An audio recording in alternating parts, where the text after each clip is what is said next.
मुगलाना,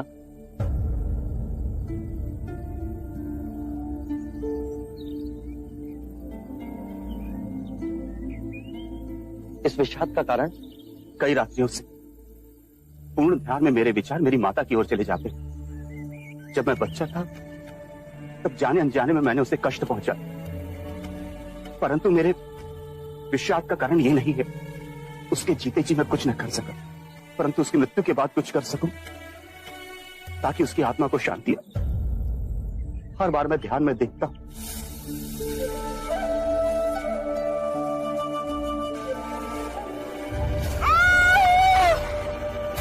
माते। इस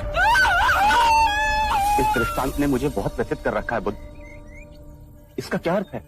मुगलाना, जब तुम्हारी माताश्री जीवित थी तो क्या उन्होंने बुरे कृत्य किए थे? वचन से, कर्म से, विचारों ने।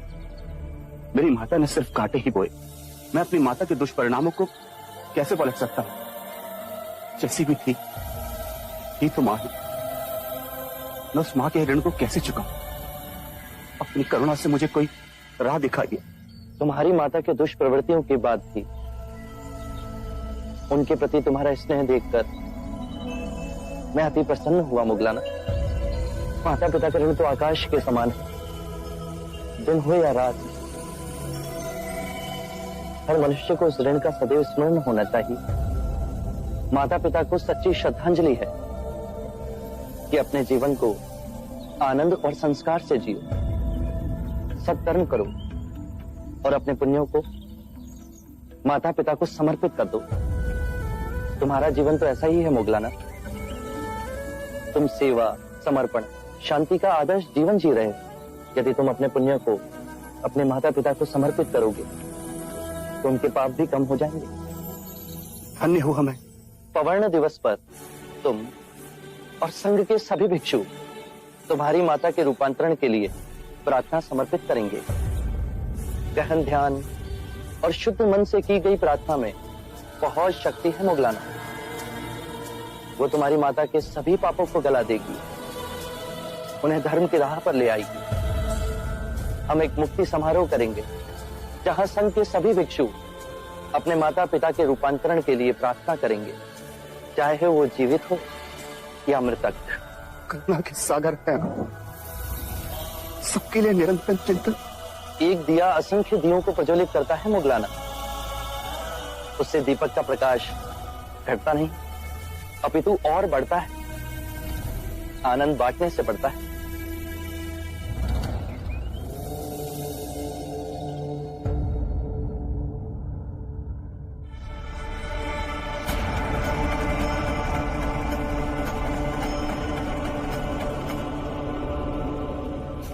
महाराज, मैं ये क्या सुन रहा हूं? आप बुद्ध के अनुयायी बन गए हैं। घोर अनर्थ। अच्छा होता यदि मैं यात्रा पर न जाता। आप ऐसा अनर्थ कैसे कर सकते हैं? आप अपने धर्म को कैसे छोड़ सकते हैं? क्षत्रियों का धर्म आपके लिए सर्वोपरि है। आपका कर्तव्य है मगध की सीमाएं बढ़ाएं, चक्रवर्ती सम्राट बने। मैं अपना कर्तव्य भली भांति जानता हूं कुलगुरु। लगता है बुद्ध ने आपको भी भ्रमित कर दिया है। सम्मोहन शक्ति है उसके पास। आपके पिता की तरह आपको भी भ्रमित कर रहा है। कृपया कर बुद्ध पर झूठे लांछन ना लगाएं। महाराज, मैं सत्य कह रहा हूं। बुद्ध ने केवल ऐसी बातें कही हैं जिससे अनेकों प्रश्न उठ रहे हैं, परंतु उत्तर नहीं मिला। जैसा कि ये संसार शाश्वत है या नश्वर, सृष्टि सीमित है या अनंत, शरीर आत्मा दो है या एक, मृत्यु के पश्चात हमारा अस्तित्व रहता है या विनाश हो जाता है। मैं इन किसी भी प्रश्नों का उत्तर नहीं दूंगा कुलगुरु। ये सब आपकी बुद्धि की उपज है। बुद्ध ने कभी भी अपने उपदेश में इन बातों को तनिक तूल नहीं दिया। यदि शाश्वत प्रश्नों का बुद्ध के पास स्थूल नहीं है तो वो किन विषय पर उपदेश देते हैं? उनके प्रवचनों का हमें क्या लाभ?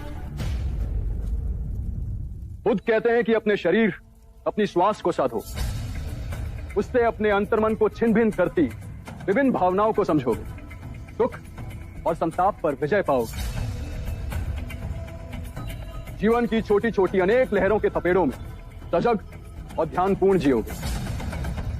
बुद्ध जीवन से मुंह मोड़ने को नहीं कह रहे, चेतना से जीने को कह रहे हैं। कुलगुरु, जीवन इन्हीं छोटी छोटी बातों का बहुमूल्य रत्नकोश है, ना कि बड़ी सैद्धांतिक बातों का। छोटे छोटे लोग छोटी छोटी खुशियों के साथ जीते हैं, परंतु आप तो सम्राट हैं। आपका स्तर इस मगध में सबसे सर्वोपरि है। स्तर का विचार भी मनुष्य बुद्धि की उपज है। लगता है महाराज, आप विनाश की ओर जा रहे हैं। एक क्षत्रिय होकर ज्ञानियों जैसी बातें कर रहे हैं आप। क्षत्रिय और ब्राह्मण, ये अंतर भी मनुष्य बुद्धि ने पैदा किया। मुझे बुद्ध के चरणों में शांति मिली। महाराज, यदि आपको शांति चाहिए तो मैं इसके कई उपाय आपको बता सकता हूं। आपसे केवल मुझे अशांति ही मिली है कुलगुरु। आप क्या मुझे शांति देंगे? आपकी बातों में मैं अपने धर्मपरायण पिता की मृत्यु का कारण बना।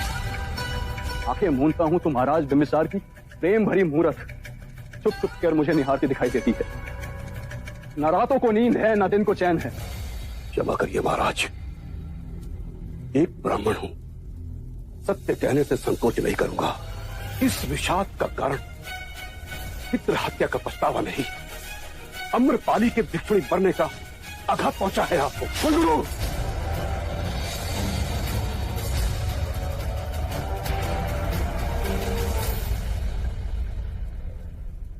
लगता है बुद्ध ने आपको यही सिखाया है।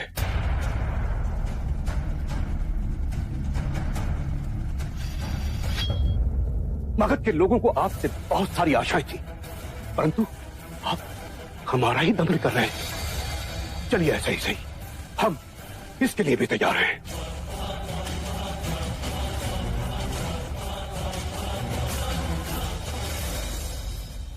महाराज, आप में ये परिवर्तन देखकर मैं हैरान हूं। अजात शत्रु की उठी हुई तलवार बिना वार किए आज नीचे कैसे झुक गई? मुझे कुलगुरु की हत्या करने में तनिक संकोच न होता,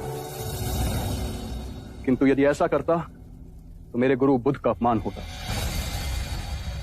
बड़े ऊंचे स्वर में बोलकर गए हैं कुलगुरु।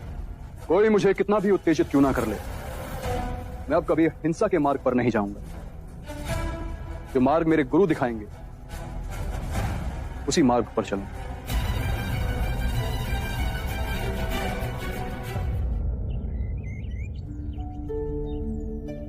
बुद्ध,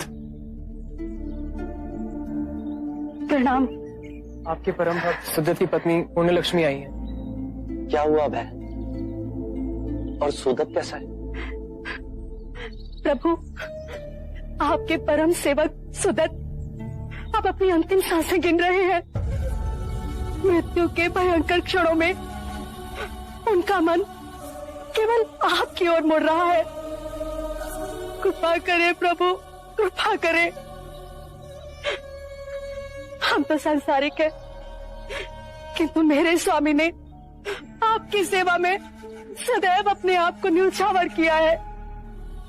उनको अंतिम सांसों में अपने दर्शन दीजिए प्रभु, अपने दर्शन दीजिए।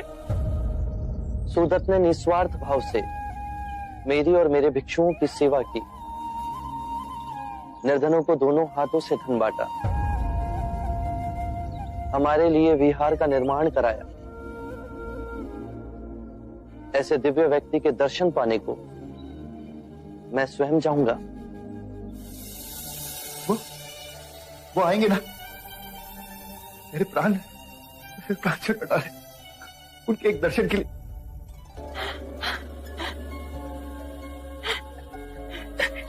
देखिए तो स्वयं बुद्ध आए हैं।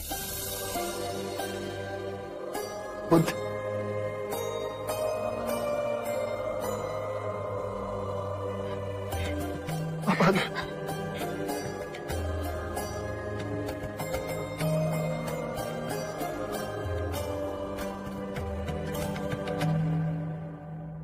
मेरी अंतिम इच्छा थी कि आपके दर्शन कर सकूं।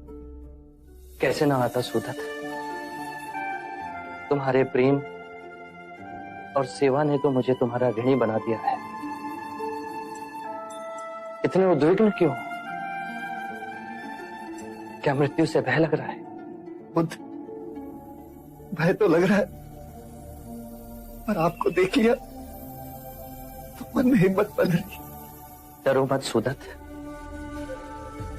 आज तक तुमने अपना सारा जीवन दूसरों की सेवा की, तुम्हें कोई भी कष्ट नहीं हो सकता। जैसा मैं कहता हूं केवल उस और ध्यान धरो। मृत्यु का सामना करने का साहस स्वयं तुम में जगेगा। अपनी आंखें बंद करो और ध्यान धरो। मैं ये आंखें नहीं, मैं ये आंखें नहीं, मैं ये कान भी नहीं, मैं ये कान भी नहीं, मैं जिह्वा भी नहीं, मैं जिह्वा भी, मैं शरीर भी नहीं, मैं शरीर भी नहीं, मैं ये चित्त भी नहीं, मैं ये चित्त भी नहीं।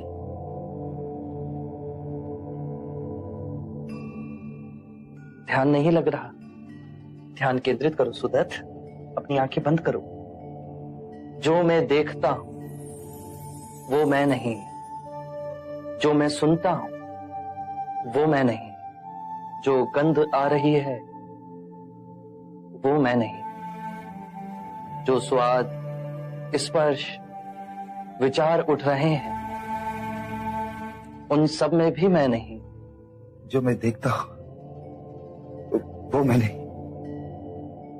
जो मैं सुनता हूं वो भी मैं नहीं, जो गंध आ रही है वो भी मैं नहीं, जो स्वाद, स्पर्श और विचार उन सब में मैं नहीं। मैं ये दृष्टि नहीं, ध्वनि नहीं, सुगंध नहीं, विचार नहीं, स्वाद नहीं, मन नहीं, सुगंध नहीं, स्पर्श नहीं, मन नहीं। आगे बोलिए बुद्ध। मैं पृथ्वी तत्व नहीं, मैं आकाश भी नहीं, मैं वायु भी नहीं, मैं जल भी नहीं, चेतना तत्व में भी मैं नहीं। कोई तत्व मुझे जकड़ नहीं सकता, जन्म और मृत्यु मुझे छू नहीं सकती। जन्म और मृत्यु मुझे छू नहीं सकते। मैं मुस्कुराता हूं क्योंकि ना मैं जन्मा हूं, ना ही मैं मर सकता हूं। ना जन्म ने मुझे जीवन दिया और ना ही मृत्यु मेरा जीवन मुझसे छीन सकती। जन्म और मृत्यु पर मेरा अस्तित्व ना निर्भर था, ना निर्भर है। क्या हुआ सुदित? ध्यान नहीं लग रहा?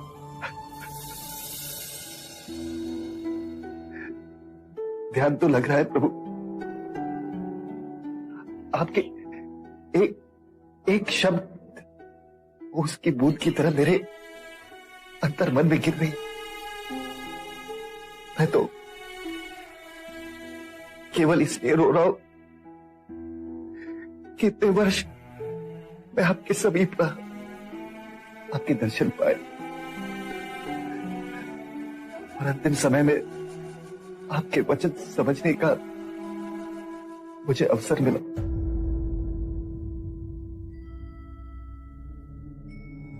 धन्य है बुद्ध, धन्य है आप। आपने मृत्यु के भय से इसने मेरे प्राणों को जकड़ लिया था, उसे मिटा दी। अब इस संसार से विदा होते हुए आखिरी क्षण तक मैं केवल आपको देखना चाहता हूं।